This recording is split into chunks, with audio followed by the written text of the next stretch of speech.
지난 시간에 불안과 관련된 심리장애에 대해서 다루었습니다. 이 장애들은 사람들을 몹시 괴롭게 할 정도로 강한 중증 불안이었습니다. 하지만 오늘 다루게 될 불안은 심리장애보다 약하지만 우리의 삶의 훨씬 더 넓은 부분을 그림자처럼 따라다니는 불안입니다. 저는 이를 일상적 불안이라고 부르겠습니다. 지난 동영상에서 말씀드렸죠. 불안장애에 걸리기 전에, 즉 평상시에 불안이 없던 사람은 결코 불안장애를 걸리지 않는다고 말이죠. 또 심리장애 수준의 불안도 일상적인 불안에 뿌리를 두고 있다고 했습니다. 따라서 우리에게 더 심한 괴로움을 주는 격렬한 불안장애를 제대로 이해하기 위해서는 때로는 알아차리기조차 쉽지 않은 일상에서의 불안인 일상적인 불안을 알아야 합니다. 불행하게도 일상적인 불안에 대한 연구는 심리학계나 정신의학계에서 거의 이루어지지 않았습니다. 왜 연구가 거의 이루어지지 않았냐고 묻는다면 이 학계들은 환자에 집중하기도 벅차다고 말할지도 모르겠습니다. 일반인들에게 관심 쏟을 시간이 없다고요. 그러나 실망할 필요 없습니다. 이런 일상적인 불안에 대해 연구한 학자가 있습니다. 실존주의 철학자인 하이데거입니다. 잠깐, 철학자라는 말을 듣고 채널을 돌리지 마세요. 제가 이 동영상에서 다룰 내용은 일반 대학생이라면 누구나 이해할 수 있는 수준입니다. 맞습니다. 하이데거는 어렵습니다. 그의 주저인 존재의 시간은 난해함으로 유명합니다.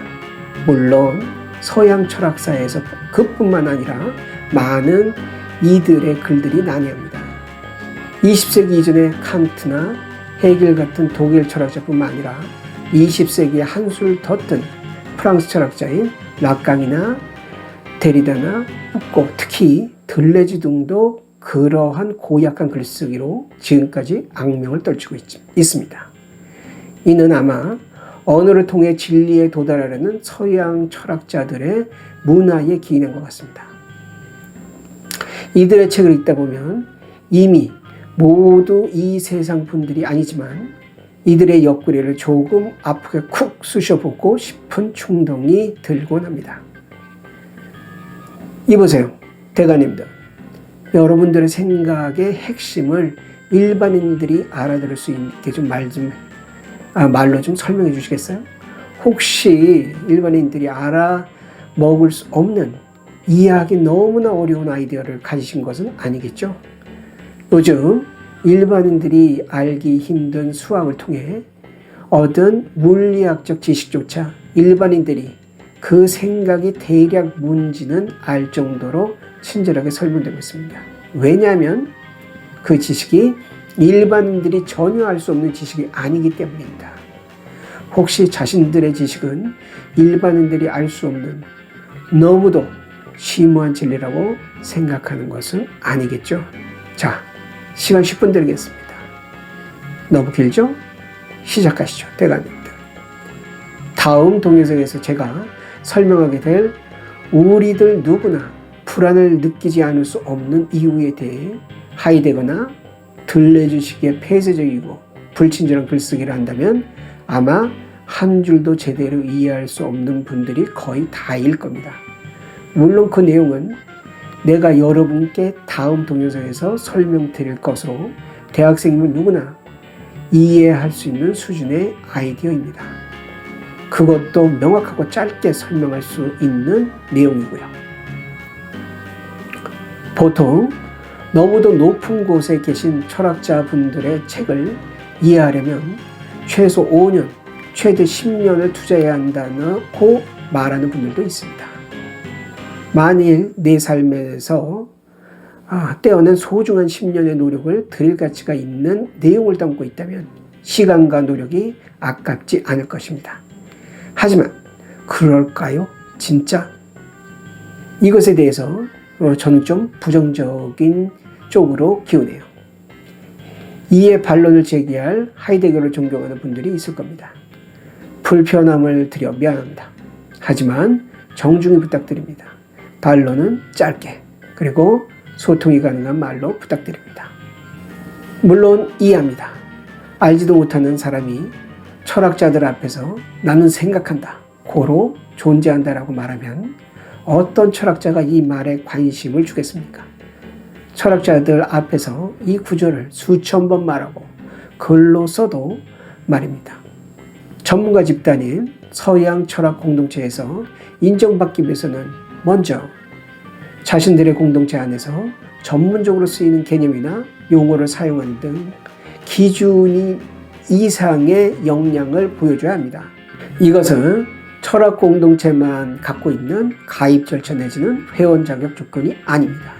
모든 학문 공동체들이 이와 같은 회원 자격 통과 절차를 갖고 있습니다. 여기서 다음으로 철학사란 거대한 역사 지도에서 자신이 세운 성을 알리고 싶다면 그 성의 위치와 형태를 정확하게 그릴 줄 알아야 합니다. 그러기 위해서는 기존 철학사에 있는 큼직한 성들, 즉 선배 대가들의 사상들과 비교해서 자신의 성을 그릴 수 있어야 합니다. 바로 이 지점에서 서양 철학사에 고약한 문화가 있습니다. 의사들이 일반인들이 모르는 원어로 된 처방전을 그것도 갈겨 쓰고 그들끼리 전문 용어로 이야기하며 마치 전문가인 양 하듯이 그들만의 꼬부랑 개념들을 쓰며 소통하는 철학 공동체의 문화 말이죠. 여기에는 청소년이나 건달 집단 등 하위 문화에서 그네들만의 언어가 쓰이는 원리와 같은 부분이 분명 있습니다. 전문가 공동체가 사회에서 자신들의 집단의 존립을 위해 쓰는 방식들 중 하나가 외부에서는 알지 못하는 자신만의 용어와 개념을 만들어 쓰는 전략입니다. 이 구별짓기 전략을 통해 전문가 집단만의 독특한 경계를 짓는 것이죠. 내부 결속과 외부의 배제가 이 한 전략으로 완성되는 것이죠. 불행하게도 이 전략은 학문 공동체의 권위와 담이 낮아지고 공동체 내의 지식이 타 학문의 전문가들이나 일반인들에게 더욱 개방되면서 약화되어 오고 있는 것도 부정할 수 없는 사실입니다. 특히 그들의 존립에 대중의 영향력이 더욱 커지면서 그 상처는 더욱 큽니다. 이런 고집스러운 전략으로 인해 대중으로부터 외면을 넘어 외면보다 더 무서운 무관심을 받기도 합니다. 이는 학문 존립의 절대적인 중요성을 갖고 있는 대학에서 학과가 사라지는 결과를 낳기도 합니다. 과거처럼 고고한척하며 살기가 힘들어진 세상이 이미 우리 앞에 돌아가고 있습니다. 물론 반대 효과도 있습니다. 지적인 도전을 하고 싶거나 지적인 권위나 또는 허세를 부리고 싶은 사람들이 일반인들이 접근하기 힘든 철학의 자신의 가치를 드러낼 창을 발견하기도 합니다. 하지만 이제 철학은 이런 허세 전략에서 실질적 성과 전략으로 바뀌어야 하지 않을까 생각합니다. 관객이 없어도 상영될 가치가 있는 영화는 분명 있습니다. 그만한 가치도 없는 영화가 10여 명의 관객을 고집하는 것은 넌센스가 아닐까요? 제가 동영상의 초입을 이렇게 길게 쓴 이유는 첫째, 철학에 쫄지 말라는 것입니다. 다시 말해 철학에 무관심하지 말라는 것입니다. 철학이 다루는 알은 일반적인 알에서 다루지 않는 근본적인 알이거나 미개척 지위와 맞닿은 경계적인 알을 추구합니다. 이 전위적인 지식이 오래전에 갔던 길을 한참 지난 현대 일반적인 지식들이 따라간다는 알의 역사도 분명 있습니다. 특히 자신만의 생각을 개척하고 싶은 분들은 꼭 봐야 하지 않을까 생각합니다. 그들의 책이 너무 어렵다면 쉬운 개설서만이라도 읽어서 인간과 학문의 커다란 질문과 그들의 답변이라도 부담 없이 간직하십시오. 그것만으로도 분명 도움이 될 겁니다. 하지만 철학을 숭상의 대상으로 삼지는 마십시오. 그들의 철학은 나와 우리를 통하지 않고는 결코 글 밖으로 나올 수 없습니다. 그들의 철학은 우리가 있기에 소중한 것입니다. 오늘의 주인공인 하이데거도 이것에 동의할 것입니다. 그리고 두 번째 이유는 하이데거의 용어를 일반인들이 알기 쉽게 설명하면서 겪게 되는 부정확함에 대한 정당성을 확보하기 위한 것입니다. 하이데거의 사고 맥락에서 만들어진 용어를 우리의 일반어로 대체해야 하는데 어쩔 수 없이 내용의 손실이 있기 마련입니다. 하지만 그의 아이디어를 얻는 데에는 일반어로도 어느 정도 충분합니다. 하이데거는 실존주의 철학자로서 이들 철학자들 중 가장 신뢰받는 철학자입니다. 다른 대가라고 하는 철학자들처럼 그의 주요 관심은 다른 대가의 학생이 되는 것이 아니라 자신만의 철학을 하는 것이었죠. 이런 하이데거가 서양 철학사에서 자신의 위치를 차지하기 위해 들고 나온 비밀병기가 존재에 대한 물음입니다. 물론 하이데거가 말하듯 고대 그리스로부터 존재론은 있었습니다. 서양의 고대인들은 인간들이 보고 들을 수 있고 상상할 수 있는 대상들이 존재하는가 존재하지 않는가를 물었습니다. 그리고 여기에서 머물지 않고 각각의 대상들이 다른 대상과 구별되면서 자신의 특성을 유지하게 하는, 즉 자신을 자신이게 하는 궁극적인 원리 내지는 원인을 알려고 했습니다. 그 대표적인 것이 플라톤의 이데아나 아리스토텔레스의 실체입니다. 이 전통은 근대 철학의 출발점이라고 하는 데카르트에서는 신과 생각하는, 즉 고기토하는 주체를 통해 이 추구를 멈추지 않았습니다.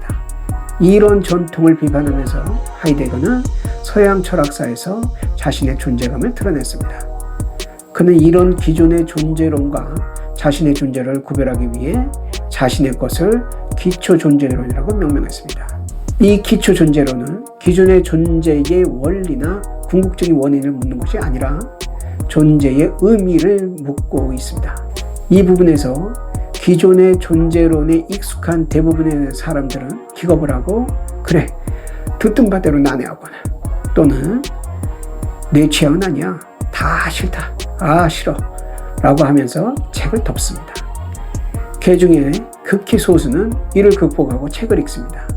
이런 사람들은 하이데거를 우리 일반인들의 지능으로 도저히 접근할 수 없는 진실을 파헤친 천재 중 천재라고 남에게 자랑합니다. 불안 하나를 알기 위해 악명 높은 하이데거를 상대해야 하나 라고 이 채널을 끄는 분들을 위해 어렵지 않게 대략적으로 하이데거의 불안 개념을 이해해 보도록 하겠습니다. 구글지도 없이 말로 게다가 여수 밤바다로 유명한 여수가 어느 나라에 있는지도 모르면서 여수로 여행을 떠나고 싶은 외국인들에게 여수에 대해 설명하러 갈 때 어떻게 하겠습니까? 그 외국인에게 여수는 순천 아래쪽에 있다, 광양 옆에 있다, 고흥 옆에 있다, 여수는 밤바다로 유명하다, 이런 무수한 말이 그에게 도움이 될까요? 그에게는 먼저 여수가 극동아시아, 그 중에서도 일본이나 중국이 아닌 한국에 있다는 것을 먼저 이해시켜야 하지 않을까요? 그것이 올바른 순서가 아닐까요?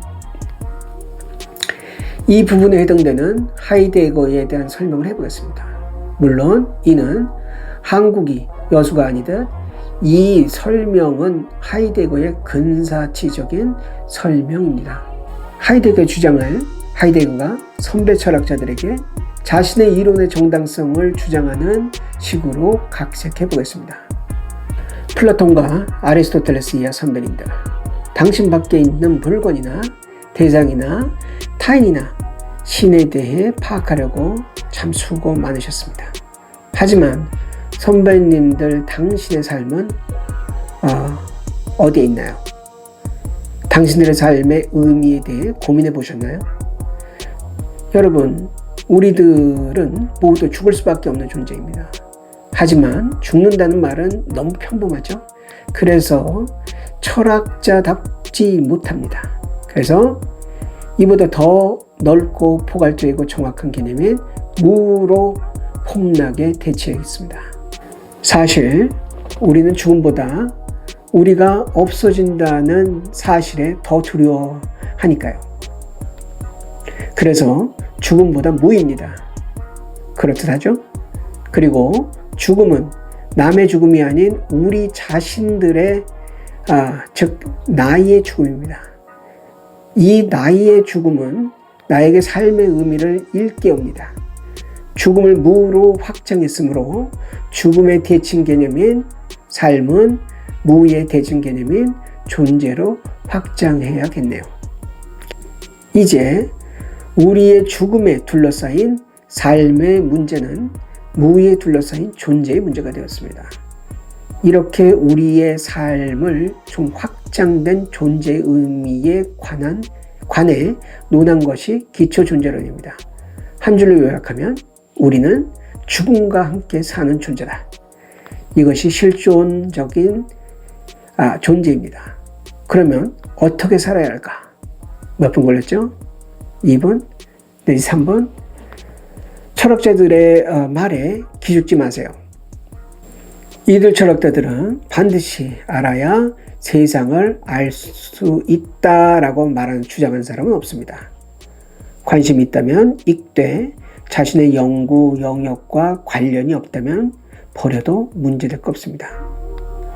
저의 경우는 저의 주장을 펴기 위해 철학자들의 논의가 필요해서 앞으로 종종 철학자들을 언급할 것입니다. 그뿐입니다.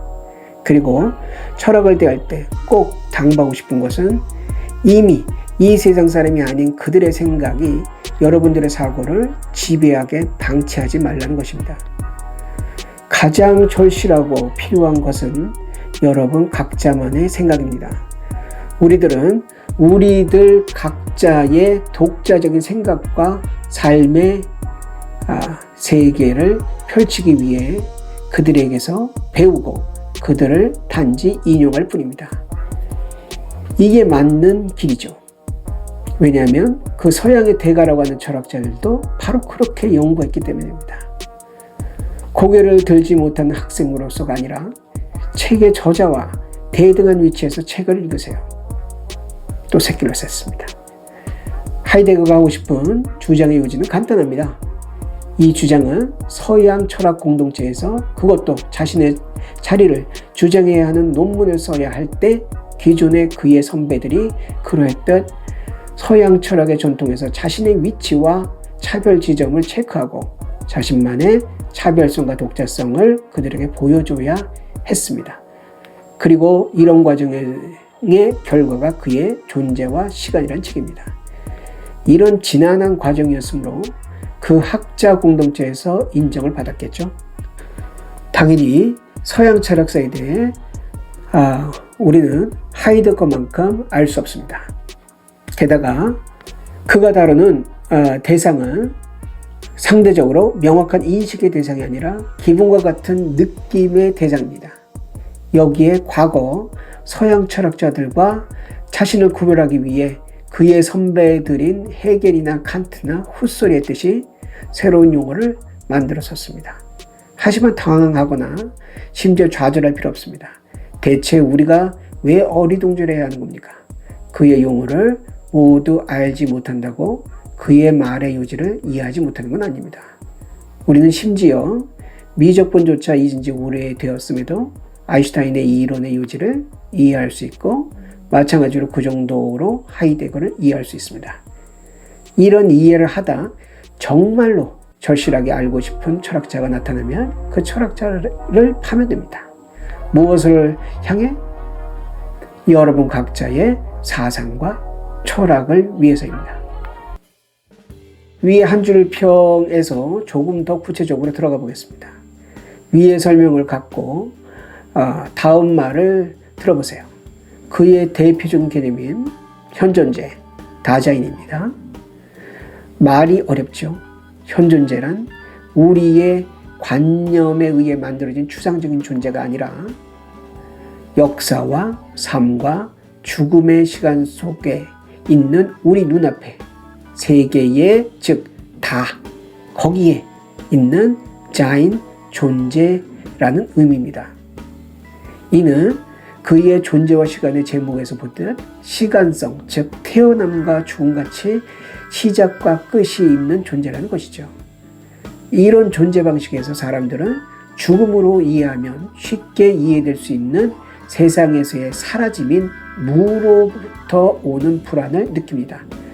이런 현존재는 무가 될 수 있는 불안과 염려를 하는 존재입니다. 염려라는 말이 어색하죠? 그냥 걱정이라고 생각하십시오. 또 다른 방식으로 현존재를 설명해 보겠습니다. 위에서 그의 기초 존재론의 주 질문인 존재의 의미란 무엇인가에서 그는 현존재를 발견합니다. 이런 존재의 의미를 묻는 질문을 할 수 있는 존재는, 즉 현존재는 인간뿐입니다. 다시 말해 자신의 아직 오지 않을 죽음, 즉 무에 대해 불안해하면서 삶, 즉 존재의 의미를 물을 수 있는 존재가 인간뿐이라는 것입니다. 그의 존재로는 세상을 이루는 원자와 같은 객관적인 대상의 존재에 대한 질문이 아닙니다. 인간 자신을 포함한 모든 존재자들이 존재한다는 것의 의미의 대상으로서의 존재입니다. 사실 이 존재에 대한 물음은 무를 존재로 해야 던질 수 있는 개념입니다. 쉽게 말해 삶이란 죽음을 전제로 해야 이해할 수 있는 개념입니다. 자신의 존재, 즉 삶의 의미를 물으면서 삶과 관계하는 존재자, 즉 인간으로서의 현존재의 삶의 방식이 실존입니다. 그래서 그를 실존주의 철학자라고 합니다. 이렇게 없어질 수 있다는 무 앞에 서 있는 사람들의 느낌이 바로 불안입니다. 제가 불안을 감정이 아니라 느낌이란 모호한 듯한 표현을 쓴 이유는 하이데거의 불안은 출근 시간에 늦을지도 모르겠네. 이런 이번 시험을 망칠 것 같은데. 내일 면접이네. 지난번처럼 버벅거리면 어떡하지?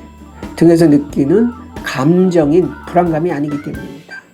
이런 경우에서의 불안감이란 감정은 특정한 상황에 속한 것입니다.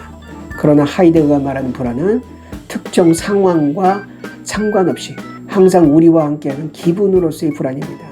그는 불안을 이성과 사유와 인식 활동보다 더 근본적이면서 이런 활동을 이끄는 존재로 보고 있습니다.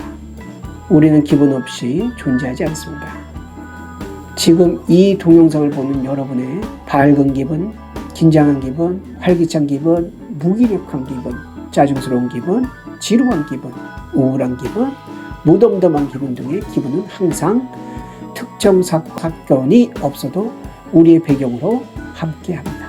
좀 낯선 하이데거의 표현을 해보면 기분은 현존재의 존재 방식이며 특징입니다. 감정도 이 기분에 기초하고 있다고 그는 봅니다. 따라서 기분이란 개념은 하이데거에게 매우 중요한 개념입니다. 물론 우리 인간의 삶의 가장 기초적인 불안의 기분은 자신이 존재하지 않을 수 있다는, 즉 무가 될 수 있다는 사실에 근거합니다. 무가 될 수밖에 없는 필연성의 허무가 자리 잡고 있습니다. 이 허무는 우리의 선택으로 태어난 것도 아닌, 즉 내전져진 존재로서 인간이 죽음 앞에서 선택의 대안도 없이 죽음을 향해 내던져져 있음에서 오는 것입니다. 그는 불편한 경험 속에서 대부분의 사람들은 익숙하고 일상적인 도피를 한다고 합니다. 이 도피적인 삶은 하이데거에게 벗어나야 하고 지향해야 할 존재 방식에 불과합니다.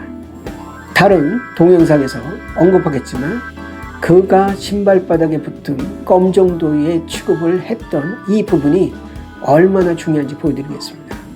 니체의 위브맨시, 즉 딜레마에 빠진 실존적 삶에 굴복하지 않고 전면으로 맞서는 초인과 딱 반대편에 있는 이 평범한 도피적인 삶에서 개인의 행동뿐만 아니라 사회구조가 나옵니다.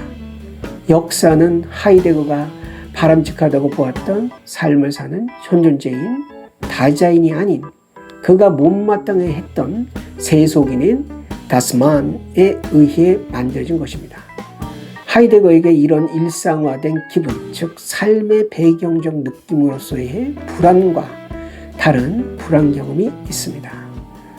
우리들의 일상적인 도피적 삶을 뒤흔드는 강렬하고 압도적인 느낌을 특징으로 하는 불안이 그것입니다. 일상 속에서 불안에 별 영향 없이 살아오던 삶에 언제든지 무가 될 수 있다는 섬뜩한 허무의 깨달음과 그로 인한 불안이 닥쳐옵니다. 이 경험은 우리들의 익숙한 삶의 방식을 걷어내게 합니다. 그로 인해 우리와 세계에 관한 진실이 드러납니다. 우리는 이전 동영상에서 다룬 공황 발작과 같은 격렬한 불안 장애를 겪으면서 압도적인 죽음, 즉 무의 힘을 직접 체험합니다. 하지만 대부분의 불안장애 환자들은 이 섬뜩한 불안을 통해 삶의 의미를 찾고 기존의 방식과는 다른 실존적 삶을 사는 데까지 나아가지 못합니다.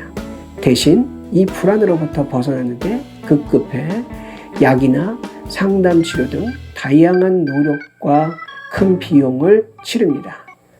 본래의 참다운 실존적 삶을 위해서는 불안이 들춰내는 삶과 세상의 섬뜩한 진실을 대담한 결단성을 갖고 받아들여야 합니다. 즉, 삶과 죽음에 대한 회피가 아닌 당당한 선택을 해야 한다는 것입니다. 하이데거는 이것이 참된 자유라고 말합니다. 하이데거는 철학자는 이 섬뜩한 불안 경험을 해야 한다고 생각했습니다. 왜냐하면 이 불안의 힘으로 세속적인 삶에서 분리되어 참다운 철학적 사유를 할 수 있게 되기 때문입니다. 전 동영상에서 다룬 정신심리학계의 불안 관련 심리장애가 다루지 못한 불안을 하이데거는 이렇게 다루고 있습니다. 바로 이 두 가지 불안을 저는 일상적인 불안과 실존적 불안이라고 부르겠습니다. 하지만 그의 불안 논의에도 한계가 있습니다. 그는 사람들이 불안을 느끼는 것은 무가 될 수 있다는 사실 때문이라고 주장했습니다. 우리는 언제든지 그리고 필연적으로 무가 되어야 한다. 이것이 바로 원인이고 이것에 대한 결과로서 불안이 야기된다고 그는 주장합니다. 바로 이 인과관계에 문제가 있습니다. 우리는 당연히 이런 질문을 할 수 있습니다. 왜 죽음이나 무가 불안을 야기시키는가? 이는 잘못 들으면 트집 잡는 듯한 질문처럼 들릴 수도 있습니다. 사람은 당연히 살고 싶고 누구나 죽음 앞에서 불안을 느끼는 것은 당연한 게 아닌가? 라고 생각할 수도 있습니다. 이해합니다. 하지만 제가 이런 질문을 하는 이유는 이 질문을 통해 우리는 하이데거가 놓친 일상적인 불안뿐만 아니라 더 기저에 있는 불안을 밝혀낼 수 있기 때문입니다. 그리고 이보다 훨씬 더 중요한 것은 불안이 우리의 삶과 사회와 세계를 만들어내는 지대한 동기이기 때문입니다. 물론 저희 앞으로의 동영상을 계속 관통하게 될 인간을 움직이는 주요 모티브 중 하나가 불안입니다. 여러분, 이상하지 않은가요? 위의 무가 불안을 낳는다는 인과관계를 설명하기 위해 인간의 내적인 욕망이나 감정이나 인지나 몸에 대한 구조적이건 체계적이건 어떤 언급이 있어야 하지 않을까. 다시 말해 언제든지 그리고 필연적으로 무가 되어야 한다는 원인이 아무 욕망도 감정도 없는 백지적 인간에게서 과연 불안이란 결과를 야기할 수 있을까요? 하이데거는 실제로 인간의 내적 구조에 대해 체계적으로 언급한 적이 없습니다. 그렇다면 그는 영국의 경험론자의 대표자인 로크처럼 인간을 백지적 존재, 즉 타블라 라사로 본 건가요? 그것은 아닙니다. 그가 선천적인 내적 구조보다 가능성을 내포한 후천적인 부분을 중시한 것은 맞습니다. 하지만 우리는 그가 백지적 인간론을 주장했다고 말할 수 없습니다. 왜냐하면 타블라 라사를 믿었거나 생득적인 내적 구조를 부정했다면 결코 불안을 이야기하지 않았을 것이기 때문입니다. 참고로 본성대 양육 논쟁과 관련된 타블라 라사 문제는 서구 지성사에 많은 업적을 낳기도 했지만 그만큼 치명적인 약점인 아킬레스건이기도 한 부분입니다. 조만간 저의 이론을 소개하면서 다루겠습니다. 하이데거가 인간 내적인 구조에 대해 다루지 않았던 것은 이 내적 구조가 없다고 봤기 때문이라기보다는 그의 철학하기에 방법론에 기인한 것으로 보는 것이 맞습니다. 그가 쓴 방법은 현상학적 방법입니다. 전통적인 서구 철학은 겉으로 드러난 현상 밑에 숨겨진 내적 원리 내지는 구조를 찾으려 했습니다. 하지만 그의 스승인 후설은 이 내적 구조를 에포케, 즉 괄호치기를 하고 겉으로 드러나는 현상을 연구해야 한다고 하는 현상학적 방법을 주장했습니다. 그리고 하이데거는 이를 받아들였습니다. 이렇게 보면 인간 내적 구조에 대해 그의 연구가 미진한 이유를 이해할 수 있을 것 같습니다. 그럼에도 이런 배려심 깊은 그에 대한 이해를 한다 해도 문제가 사라지는 것은 아니겠죠? 자, 그러면 우리가 다음 동영상을 위해 해야 할 질문은 이미 밝혀졌습니다. 쉬운 이해를 위해 무 대신에 죽음이라고 합시다. 죽음이란 원인이 불안이란 결과를 낳을 수 있는 인간 내적 구조란 뭘까요? 우리는 이 간단한 질문을 통해 인간이 은폐해왔던 엄청난 진실을 앞으로의 동영상에서 마주하실 것입니다. 기대해 주세요. 좋아요, 구독, 알림 설정 부탁드리겠습니다. 고맙습니다.